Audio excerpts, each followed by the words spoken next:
Now, European countries are experiencing a fresh spike in COVID-19 cases after successfully slowing outbreaks earlier this year. The vast majority of countries are declaring more cases each day than they were during the first wave earlier the pandemic, NDCC reports. According to reports, infection numbers may appear higher, and it could simply be that increases in testing capacities are identifying more cases. Some European countries, including Italy and England, are mulling strict new measures to stop the spread of the coronavirus as cases on the continent continue to surge. Italy, which has experienced as one of the worst-hit European countries during the first wave of the pandemic, is expected to impose new rules this week after Sunday saw the highest increase in coronavirus patients entering intensive care since March 31st.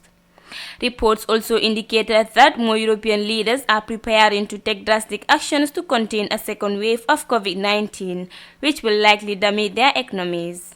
They are preparing to follow in the footsteps of nations such as France and Spain, which have been forced to tighten restrictions in major cities. UK Prime Minister Boris Johnson is as well set to announce a new system of alert levels in England as authorities try to curb rising numbers of infections in the country. Germany's largest cities have all become hotspots over the past few days, with Berlin seeing the most cases and high numbers of the pandemic. Germany reported 2,467 new coronavirus cases on Monday, according to data from its Public Health Institute. Reports found out that the rise comes after a period of unprecedented lockdown during the first wave, which helped reduce cases and the death rate across the continent.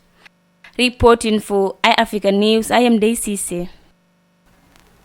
Europe is experiencing a new wave of COVID-19 infections